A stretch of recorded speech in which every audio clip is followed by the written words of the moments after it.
Gary Herbert, high yield has performed well for you so far in 2016, especially emerging market and energy issues. Do you expect that to continue for the rest of the year? Greg, we do. We're very positive on energy issuance or any energy issues out of the high yield market as well as emerging market credits. So we have a positioning in our portfolios that are more heavily skewed to some of the more challenged energy credits, which should rebound with a stabilization in the commodity price.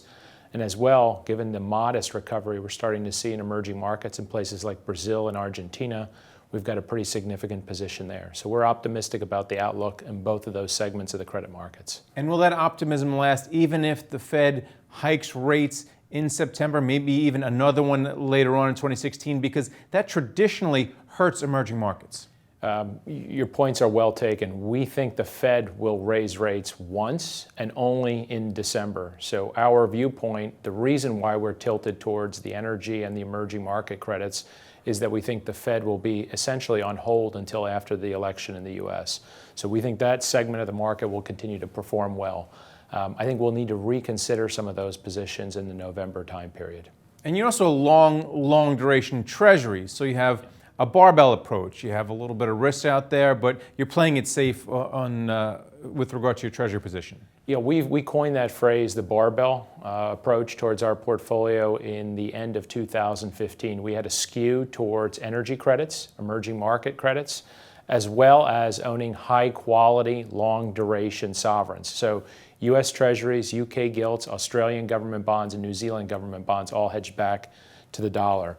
We feel that provides both a positive carry deflation protection type positioning.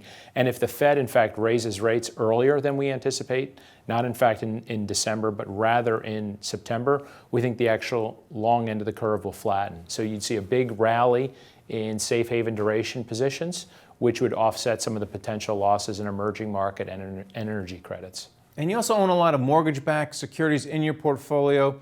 Can you talk about whether or not this is a play on an improving housing market, or is this a yield play? Are you getting better yields than elsewhere? Why do you own these? We own mortgage credits for several reasons, and I'll be relatively specific about it. We own some multifamily mortgage credits that were issued by Fannie Mae, and Freddie Mac. Essentially, they're risk transfer positions. They're both long duration and offer us some reasonable spread. So we get the potential deflation protection as well as a modest pickup in risk premia. We also own UK mezzanine mortgages. Those mortgages are based on a recovery in the UK market, and those trades with yields of over 5%. So in a sense, we have a barbelled positioning in the mortgage market as well. All right, and then finally, yours is a long short fund. So what are you short? What don't you like?